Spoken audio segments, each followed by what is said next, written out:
Estamos de volta ao nosso estudo sobre o Evangelho do Reino, ainda na parte 4, falando sobre o futuro do Reino dos Céus, né, que é o nosso tema agora, falando sobre o problema da proximidade do Reino dos Céus. Nesse vídeo aula nós vamos nos dedicar aos pronunciamentos de Jesus a respeito do futuro do Reino dos Céus, né, e resumir todas as dádivas do Evangelho, nos Evangelhos sinóticos a respeito desse futuro. Assim, cabe a nós a questão agora, inicial, né, com duas questões em nossas vidas. Qual o intuito, né, dos pronunciamentos escatológicos, né, que é feito nos evangelhos sinóticos, e qual a função da morte e ressurreição de Jesus nos grandes acontecimentos futuros ainda, né, quando nós vemos Jesus falando sobre essas questões? Tanto a paixão e a ressurreição como o grande futuro parecem ser esperados naquele momento a curto prazo, né? Se nós olharmos para Paulo, quando ele escreve as suas primeiras cartas, né? Ou seja, a carta aos Tessalonicenses, ele fala dessa brevidade, né? Da volta iminente de Jesus Cristo na primeira carta. Na segunda carta ele já fala, ó, não é bem agora, né? É um pouco mais para frente, né? Mas havia então uma expectativa a curto prazo, né? E nós vamos ver isso acontecendo até mesmo nos escritos paulinos, quando Paulo escreve então a sua primeira carta, que é a carta de 1 Tessalonicenses. Você faz uma comparação com as duas, você vai ver que na primeira ele fala dessa brevidade, desse curto prazo. Na segunda ele já fala que a volta de Cristo é um pouco mais adiante, mais à frente. Mas olhando para os sinóticos, então, ela tinha essa expectativa, né, de curto prazo. Mas como nós já vimos, o reino está presente. Assim, então, nós temos que ver o quê? As discussões a respeito da escatologia sinótica de forma geral. E as discussões também acerca da esperança de um fim próximo, em especial, que revelam entre si divergências, e divergências das mais acentuadas. Por isso, o assunto desta videoaula nossa é estudar, então, as informações dos sinóticos a respeito do futuro do reino. Para o antigo liberalismo, né, quando nós falamos em estudos a respeito disso, para o liberalismo, os pronunciamentos a respeito do futuro foram um tanto marginalizados. Já na interpretação escatológica coerente, essas passagens constituem então o que? Ponto de partida. Então, uma das passagens interessantes para nós nessa altura é recordarmos o que está escrito lá em Mateus capítulo 10, o verso 23, que Jesus trata dessa forma.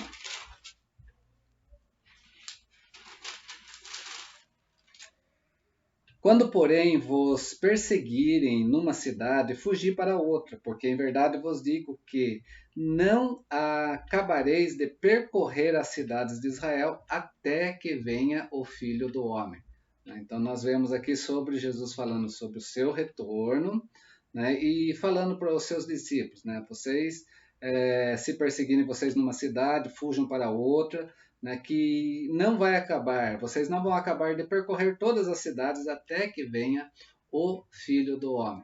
Né? Então, essa expectativa que havia a curto prazo, então, que nós temos aqui nessa visão, né, que Mateus, a princípio, quer trazer para nós. Conforme esse texto, então, Mateus capítulo 10, 23, parece que a vinda da época dos primeiros discípulos já estava próxima. Né? E também nós podemos notar aqui que a relação entre tais pronunciamentos e aqueles a respeito da morte e da ressurreição de Jesus está presente. A morte e a ressurreição, como a vinda do Filho do Homem, então, são esperadas a curto prazo. Mas, em distinção a esses pronunciamentos escatológicos isolados, é isso que eu chamo a atenção, de forma isolada, que nós temos que observar aqui, o grande discurso escatológico pressupõe um prazo mais longo.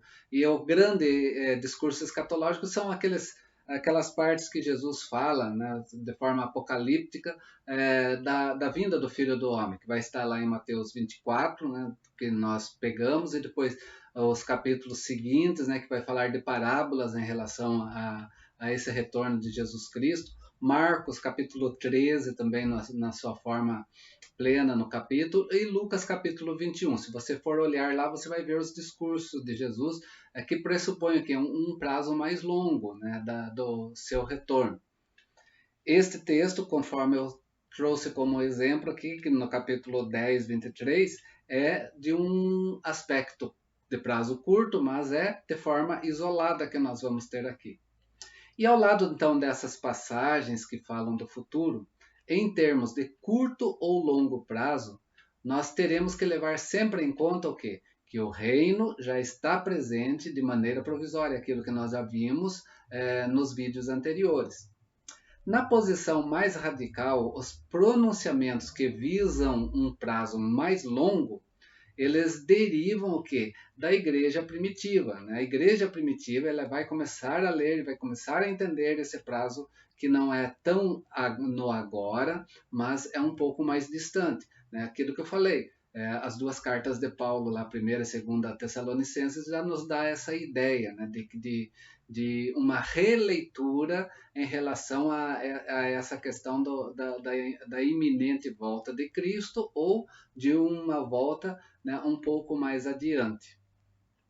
Conforme, então, a segunda posição, entre os pronunciamentos a respeito do fim próximo e aqueles que falam da morte e ressurreição de Jesus Cristo, então, tem uma relação íntima. Por quê?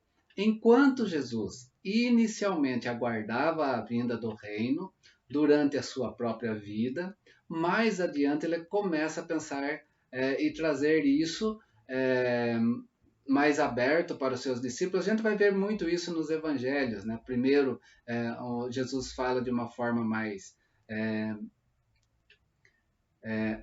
escondida e depois ele começa a trazer uma revelação de forma mais aberta aos seus discípulos. Né? Então, mais adiante ele começa então a falar isso, que vai acontecer somente por meio da sua morte, seguida então imediatamente da vinda do Filho do Homem. Né? Sua morte, sua ressurreição e depois então a vinda do Filho do Homem. Então, o ponto de partida então de toda a escatologia coerente é essa expectativa de um fim próximo, em um curto prazo, porque a sua morte, né, introduziria esse fim. Assim, não cabe então nesse relato o discurso escatológico de Jesus de Mateus 24, Marcos 13 e Lucas 21, que fala de um prazo mais longo, né, que pressupõe então um intervalo de certa duração entre a morte, ressurreição e a vinda do Filho do Homem. Na época mais recente, muitos intérpretes então tomam como seu ponto de partida o fato de que o reino já veio, está presente em Jesus como o Cristo que viria, e para esses intérpretes o problema a ser solucionado então está nas passagens que falam de um prazo curto e de um fim próximo. Outros julgam que essa passagem se refere à época em que se iniciou com a ressurreição, onde as profecias então entraram em cumprimento. Por isso, então, nós precisamos entender um pouco sobre essa questão da ressurreição e da vinda de Jesus Cristo. Com base no que nós vimos até aqui, nós podemos então fazer o quê? Rejeitar a posição radical como uma interpretação completamente deturpada do Evangelho. Os intérpretes radicais hoje aplicam aos sinóticos um método para o desenvolvimento, que é chamado então método histórico formal. O que esse método procura? Ele procura analisar os trechos isolados nos sinóticos. Mas, na prática, um determinado trecho é aceito e outro é rejeitado, né? Porque vai procurar esses textos isolados, não como base na sua forma, mas então no seu conteúdo. O que acontece com isso? O resultado depende dos preconceitos a respeito daquilo que poderia ser original. Por quê? porque o Evangelho fala não somente do futuro, mas também fala do cumprimento atual. Ok? Já na escatologia coerente, ele aceita como fazendo parte do Evangelho original, né? Diferente então dessa visão que nós temos dos intérpretes radicais no seu método de histórico formal. A escatologia coerente então aceita como fazendo parte de um Evangelho original todos os pronunciamentos a respeito da vinda do Filho do Homem, onde a consciência de Jesus a respeito da sua morte sofreu posteriormente também uma modificação importante. Então, o que nós temos aqui? De um lado, o Evangelho nunca relaciona os pronunciamentos a respeito da morte e ressurreição de Jesus. E, de outro lado, aos que dizem respeito à vinda do Filho do Homem. Jesus fala ou da sua morte e ressurreição ou da vinda do Filho do Homem. Ok? Assim, então, nos discursos escatológicos, o intervalo iniciado com a sua ressurreição nunca entra em discussão. Por outro lado, nos pronunciamentos acerca da morte e ressurreição, falta toda a referência à perspectiva futura. Assim, então, a respeito do período entre morte e vinda, Jesus nos proporciona um relato bem elaborado. Em discussão, ao que se diz a posição radical, nós aceitamos as duas categorias de previsões como genuínas, as que falam sobre a morte e ressurreição e as que falam sobre a vinda do Filho do Homem. Da mesma forma, então, nas profecias do Velho Testamento que falava sobre o Filho do Homem, não aparecem os temas de sofrimento, morte e ressurreição, né? Isso que nós olhamos também. Mas, de modo inverso, quando nós olhamos para o servo sofredor de Isaías 53, né, nós vamos ter o quê? Nós vamos ter algo dizendo sobre o sofrimento, morte e exaltação dos servos do Senhor. Diferente, então, né, do Velho Testamento, quando fala do Filho do Homem, lá em Daniel 7. Porque Daniel 7 vai falar sobre a autoridade dada ao Filho do Homem. Isaías vai falar sobre o sofrimento, morte e exaltação do servo do Senhor. E as duas questões vão estar relacionadas. De Daniel 7 está descrito o quê? Como Jesus, então, de forma paradoxal, de forma misteriosa, como aquele que deveria sofrer muitas coisas, morrer e ser rejeitado e depois de 3 dias ressuscitar, né? Está naquilo que traz a autoridade dada ao Filho do Homem de Daniel 7, quando liga isso então ao servo do Senhor que está em Isaías 53. Então, e é isso que Jesus faz, Jesus vincula o Filho do Homem de Daniel 7 ao servo sofredor de Isaías 53. Este relacionamento, então, constitui esse novo, esse revolucionário da sua autorrevelação messiânica. Jesus também vai além do ideal nacionalista que nós temos, mais precisamente, relatado aqui em Mateus. Se nós pegarmos no capítulo 22 de Mateus, os versos 41 a 46, quando fala sobre o nacionalismo, com relação a essa questão do Messias, né, que viria, ele vai trazer desta forma, então, só para nós olharmos. Reunido os sacerdotes, interrogou-os Jesus: que pensais vós do Cristo? De quem é filho? Responderam eles: de Davi. Replicou-lhe Jesus: como, pois, Davi, pelo Espírito, chama-lhe Senhor, dizendo: disse o Senhor ao meu Senhor: assenta-te à minha direita, até que eu ponha os teus inimigos debaixo dos seus pés. O salmo messiânico, que é o Salmo 110, verso 1. Se Davi, pois, lhe chama Senhor, como é ele seu filho? E ninguém lhe poderia responder a palavra. Nem ousou alguém a partir daquele dia fazer-lhe perguntas, né? Porque Jesus põe em xeque esse nacionalismo que havia. Né? E Jesus traz isso e compreende que o caminho do Messias, então, deveria fazer o quê? Passar né, pelo sofrimento e pela morte, né, aquilo que Jesus já falou anteriormente. Se nós pegarmos lá em Mateus capítulo 20, o verso 28, Jesus falando aqui sobre o pedido da mãe de Tiago e João, né, que pedem, né, que um se assenta à sua direita, um fica à sua direita ou à sua esquerda no sentido do reino de Deus. E Jesus aqui ele deixa bem claro, e aqui é importante até nós olharmos a partir do verso 20 de Mateus 20 nesse pedido, que Jesus põe em xeque o pedido daquela mãe, quando ela fala: manda que no teu reino estes meus 2 filhos se assentem, um à tua direita e outro à tua esquerda. E a resposta de Jesus aqui põe em xeque uma questão com relação ao batismo de João, o batizador, que era um batismo de espera, e o batismo que Jesus traria ainda, né, o seu batismo, não o batismo de João o Batista. Olha só, Jesus diz: não sabeis o que pedis, podeis vós beber o cálice que eu estou para beber? Responderam eles: podemos. Então lhe disse: bebereis do meu cálice, mas assentar à minha direita, à minha esquerda, não me compete concedê-lo. Porém, para aqueles que estão preparados para o meu Pai. Se a gente pegar esse texto, quando Jesus fala do beber do cálice, e trazer esse texto lá para Marcos, capítulo 10, verso 35, estou fugindo um pouquinho desse assunto aqui, mas é importante nós olharmos para isso que está dentro desse contexto, verso 35 a 45 de Marcos, capítulo 10,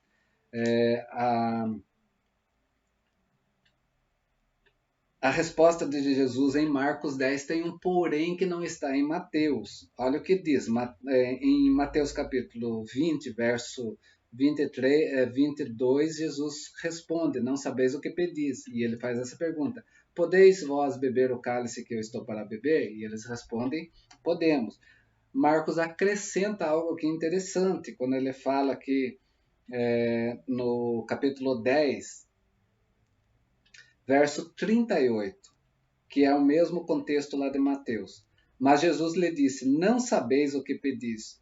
Podeis vós beber o cálice que eu bebo, ou receber o batismo com que eu sou batizado? Né? Disseram eles: podemos. Tornou-lhe Jesus: bebereis o cálice que eu bebo e recebereis o batismo com que eu sou batizado. Porque o batismo de Jesus não era aquele batismo de águas de João o batizador. O batismo de Jesus era a cruz, era o seu sangue derramado na cruz do Calvário. Aquilo que depois, posteriormente, em Romanos, Paulo vai falar que nós somos sepultados pelo sangue de Cristo. Esse é o batismo de Jesus. E às vezes nós brigamos por um rito, né, de quantidade de água, onde deve ser a água só na cabeça ou o corpo inteiro. Aquilo que João o batizador fazia era preparação para a vinda do reino. Aqui em Jesus o reino já está presente. Por isso, então, voltando, havia um nacionalismo também pensando a respeito de um Messias, mas de um Messias na mesma proporção lá de Davi. E Jesus fala que não era dessa forma. Ou seja, o Messias que viria, até mesmo Davi o chama de seu Senhor. Logo, não poderia ser descendência de Davi no sentido sanguíneo somente, mas algo superior. Porque o texto que Jesus cita lá, que é um texto messiânico, um salmo messiânico, o Salmo 110, está falando sobre o pai e o filho conversando. Disse o Senhor ao meu Senhor, disse Yahvé a Adonai. Essa é a expressão que nós temos ali. E é esse texto que Jesus traz, então. E ele traz para compreender o caminho do Messias que passa, então, pelo sofrimento e morte. Capítulo, então, 20 de Mateus, verso 28. Tal como o Filho do Homem, que não veio para ser servido, mas para servir e dar a sua vida em resgate de muitos. A questão que temos aqui é, entre a morte e a ressurreição de Jesus entre a morte e a ressurreição de Jesus, então, qual é a relação que nós temos aqui? E o seu retorno também. Depois dos discípulos confessarem, então, Jesus como Messias, o anúncio por Jesus da sua morte e ressurreição não é inteligível. Lembra aquele texto que nós falamos de Mateus capítulo 16, quando Pedro faz aquela confissão que vem do Espírito Santo, tu és o Cristo, o Messias, o Filho do Deus vivo, mas eles não vão entender essa questão da sua morte e ressurreição, tanto é que Jesus vem falar, né, da sua morte e ressurreição, e Pedro vem e faz o que? Repreende Jesus, e Jesus fala, sai de mim, Satanás, porque você não cogita das coisas de Deus. Satanás é adversário ali, né? Ele queria ser um adversário. Por que adversário? Ele não queria que Jesus subisse a cruz.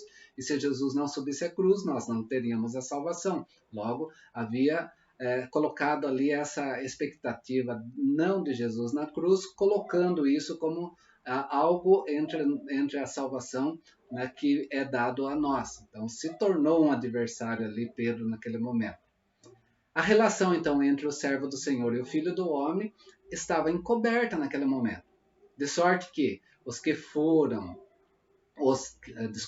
de sorte que os de fora, né, e os discípulos não compreenderam isso até a ressurreição de Jesus. Na ressurreição de Jesus é que nós vamos ter essa compreensão.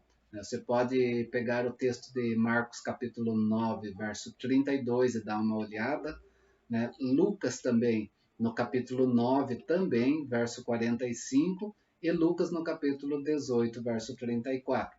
Somente depois da ressurreição é que eles vão entender. Por enquanto eles não compreendem essa relação. Servo do Senhor e Filho do Homem. Jesus, ele quer trazer, então, Isaías 53 junto com Daniel 10 nessa visão que está naquilo que ele iria ainda fazer.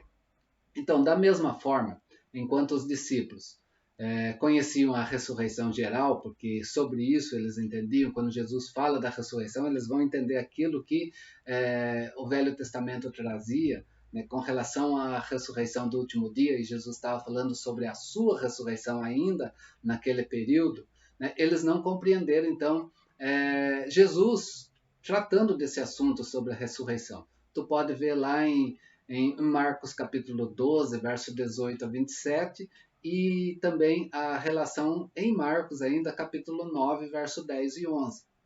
Por isso que eles perguntam a Jesus, né, nesse contexto, né, que temos em Marcos 12, né, e nesse contexto de Marcos 9, eles perguntam a respeito de Elias, porque eles estão nessa ideia da ressurreição final, e Jesus está falando da sua ressurreição naquele momento. Pensando então que a ressurreição de Jesus, que ele falava, deveria ser aquela que seria somente na consumação. Por que os discípulos não compreendem? Depois da ressurreição, Jesus disse a dois deles, lá no caminho de Emaú, que nós temos lá a história de Lucas, capítulo 24, verso 20, principalmente no verso 25, né, que Jesus está caminhando com eles não reconhecem, eles não entendem, eles estão indo embora porque os acontecimentos não eram da forma que eles esperavam, né, porque eles ainda têm essa ideia de ressurreição só no último dia, né, e Jesus já está ali com eles agora ressuscitado, e Jesus fala então, néscios, tardos de coração para crer. O problema está onde? O problema estava ligado com o caráter da autorrevelação por Jesus no período antes da sua exaltação, antes dele subir aos céus, né? Quando os discípulos até temiam de interrogar Jesus com relação a isso, quando eles não compreendiam aquilo que Jesus estava falando sobre sua morte, sobre a sua ressurreição. Marcos capítulo 9, verso 32 e Lucas capítulo 9, 45, conforme eu citei anteriormente. Naquela época, então, o significado do sofrimento, morte e ressurreição de Jesus ainda estava encoberto, né? Como se fosse colocado um véu sobre isso. Tu pode ver lá ainda em Lucas capítulo 18, verso 34, e comparar Lucas 18, 34 com o Evangelho de João, capítulo 16, verso 12. Para eles estava como um véu, né? Para ser explicado quando? Ser explicado só depois da ressurreição, aquilo que Jesus faz lá no caminho de Emaús com relação àqueles dois discípulos em Lucas capítulo 24. Até os pronunciamentos, então, a respeito de Jonas, não facilitaram aos discípulos a compreenderem, né, o sinal de Jonas, né, que era pedido. Mateus 12, verso 40 e Mateus 16, verso 4. O único pronunciamento, então, que encara a ressurreição como um início de uma história subsequente, foi feito somente quando? Na véspera da morte de Jesus, né? Quando nós temos então Mateus capítulo 26, verso 32,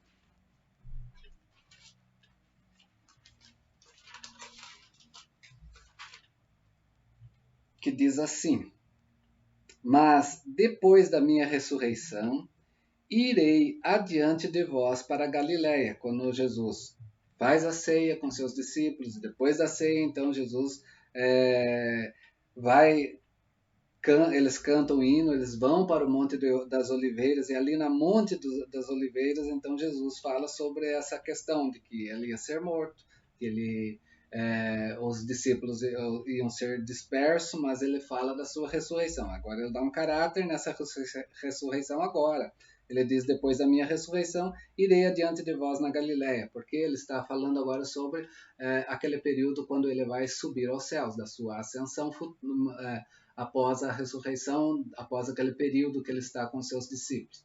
Capítulo 28 de Mateus ainda, você pega o verso de número 7. E depois depressa dizei aos meus discípulos que ele ressuscitou dos mortos e vai adiante de vós para a Galiléia. Ali o vereis como vos digo. Né? Quando Jesus ressuscita, então ele aparece às mulheres, né? e vai dizer essa questão sobre a sua ascensão quando ele já ressuscitado está. Ok? Agora, então, qual a importância da ressurreição para toda a pregação anterior, então, do reino dado por Jesus? Nós temos que compreender, então, que a ressurreição e os pronunciamentos que a seguem constituem o desfecho, né? Um desfecho inerente da revelação desse caráter provisório do reino, daquele cumprimento que também se realizou em Jesus Cristo com relação ao Velho Testamento. Esse caráter provisório, então, foi difícil para João o Batizador e aos seus discípulos compreenderem, porque eles estão nessa expectativa de aguardo. Né? Eles não compreendem nem que o Filho do Homem é o semeador nesse sentido, e que a pregação preocupa-se, né, nesse sentido do semeador. Essa pregação ela se preocupa com o resultado extensivo e intensivo no mundo, que o povo de Deus ainda deve ser ajuntado. Né? O resgate ainda será pago. O sangue da nova aliança derramado pelos muitos. Todos esses aspectos revelam que o caráter provisório do cumprimento manifestado em Jesus Cristo. Aí nós temos então o quê? A questão da ressurreição. A ressurreição descobre o mistério daquilo que estava encoberto. De sorte que aquilo que Jesus tinha dito às escuras, então, aquilo que ele tinha falado aos ouvidos dos seus discípulos, esses discípulos agora podem ver o que? De forma clara, né? Em plena luz, né? Aquilo que Mateus 10, verso 27 vai trazer para nós. Então, aí chegamos ao chamado nosso aqui, que nós temos no capítulo 28 de Mateus, da grande comissão, né, que vai começar com Jesus aparecendo então na Galiléia, agora ressuscitado, na Galiléia, e depois a sua ascensão. Né? Versos 16 a 20 de Mateus 28 abre então essa perspectiva para o quê? Para o futuro, removendo então o véu que anteriormente cobria esse futuro. Diz assim: seguiram os 11 discípulos para a Galiléia, para o monte que Jesus lhe designaram, e quando o viram, o adoraram. Mas alguns duvidaram. Jesus, aproximando-se, lhes disse: toda a autoridade me foi dada no céu e na terra, ide, portanto, fazeis discípulos de todas as nações, batizando em nome do Pai, do Filho e do Espírito Santo, ensinando-os a guardar todas as coisas que vos tenho ordenado, e eis que estou convosco todos os dias até a consumação do século. Então, agora deixa claro, a ressurreição que Jesus estava tratando era dele e não aquela ressurreição final, né, que nós temos lá, então, naquilo que Elias trata, naquilo que seria o sinal de Jonas e todas aquelas questões que está dentro dos evangelhos. Então, Mateus 28 aqui agora na grande comissão, então abre a perspectiva, levando para o futuro, removendo o véu que estava encobrindo esse futuro.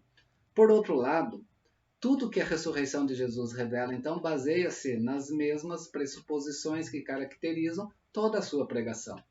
É esse caráter provisório da manifestação atual do reino que vai implicar em sua continuação. Uma continuação, uma prolongação da época de cumprimento que começou, então, em Cristo Jesus. Tudo faz parte o quê? Do grande esclarecimento para nós, proporcionado pela ressurreição a respeito de toda a pregação anterior de Jesus. A ressurreição de Jesus, então, constitui o desfecho inerente da revelação do caráter provisório do cumprimento em toda a pregação anterior de Jesus. Vem mostrar, trazer a clareza de tudo isso. Toda a revelação anterior do reino, então, está evidente aqui em Mateus 28. Principalmente no verso 18, quando Jesus fala que toda a autoridade foi dada a ele no céu e na terra, porque ele traz isso lembrando aquilo que nós temos a respeito do Filho do Homem, de Daniel capítulo 7, o verso 14.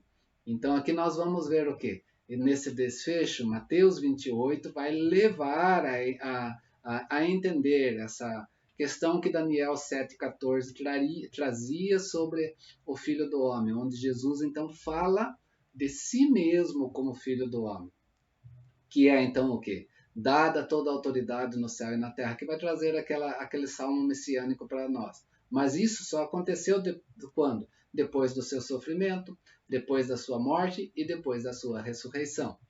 Então, para nós quase que finalizarmos essa questão.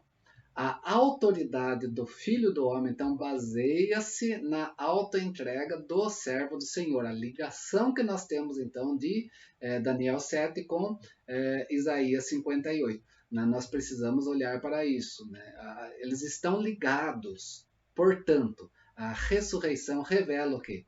Que existe uma revelação íntima entre servo do Senhor e Filho do Homem, de tal forma que já no exaltado servo do Senhor nós vemos algo do Filho do Homem, que virá nas nuvens com grande poder e glória. Aí nós vamos olhar para aquela escatologia coerente de de Marcos capítulo 13, principalmente no verso 26, transparecendo que nisso algo do cumprimento da oração dominical. Venha o teu reino, faça-se a sua vontade, assim na terra como nos céus, que está lá em Mateus capítulo 6, principalmente o verso do número 10.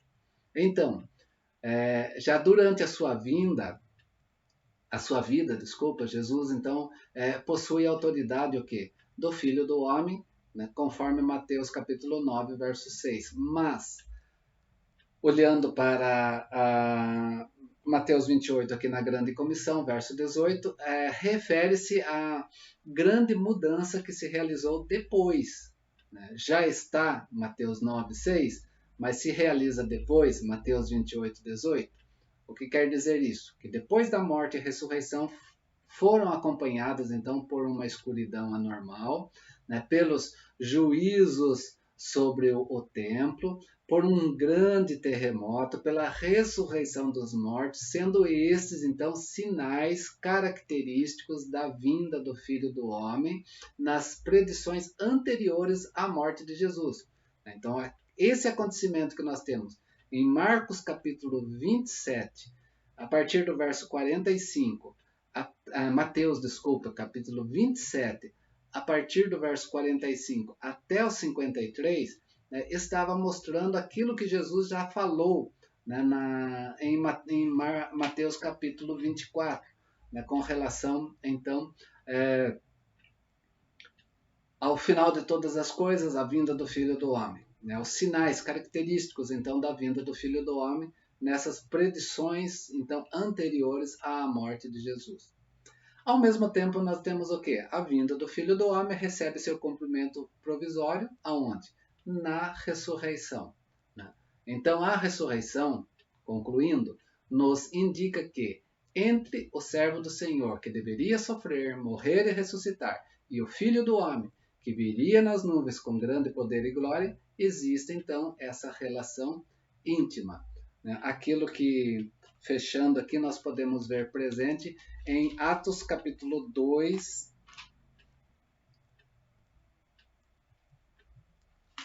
o verso de número 36.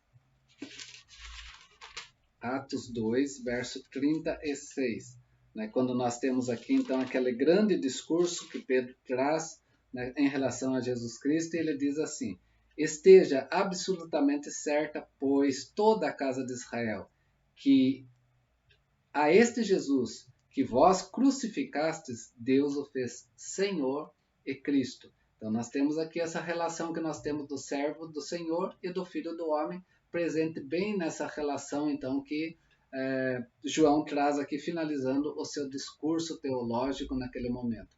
Esse então que eu gostaria de trazer aqui sobre o problema da proximidade da vinda